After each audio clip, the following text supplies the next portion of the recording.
Assalamualaikum warahmatullahi wabarakatuh. Perkenalkan, nama saya Mardian Dasla Putra, NPMB 1A019337 dari kelas G Fakultas Hukum Universitas Bengkulu.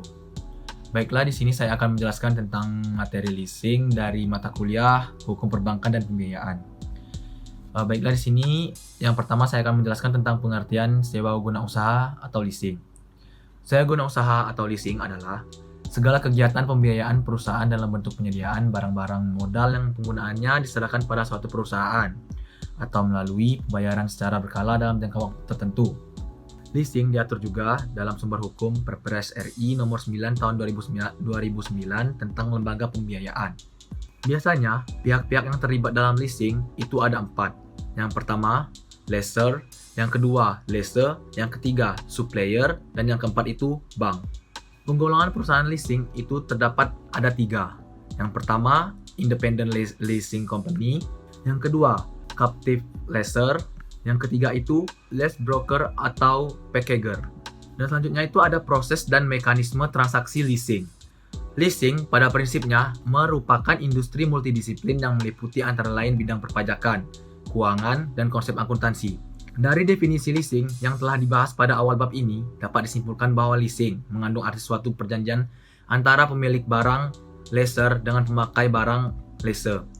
Mekanisme leasing tersebut merupakan dasar-dasar dalam suatu transaksi leasing atau yang disebut juga basic lease.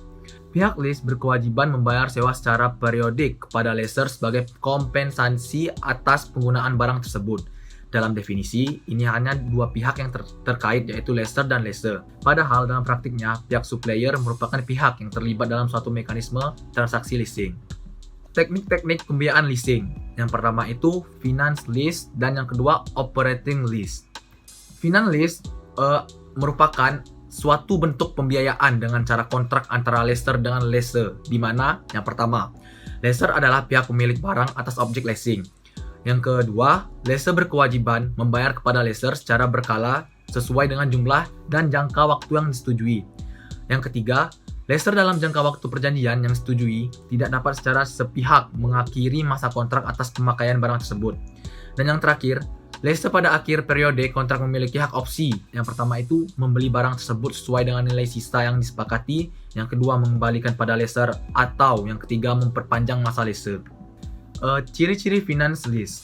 Yang pertama itu ada objek leasing tetap milik lessor sampai dilakukannya hak opsi. Yang kedua, barang modal bisa dalam bentuk barang bergerak atau tidak bergerak. Yang ketiga, masa sewa barang modal sama dengan umur ekonomisnya. Yang keempat, jumlah lease payment sama dengan jumlah biaya perolehan ditambah biaya-biaya lainnya atau spread. Yang seterusnya, lessor tidak dapat secara sepihak mengakhiri masa kontrak atau akan dikenakan denda. Yang selanjutnya, resiko ekonomis ditanggung oleh lessor.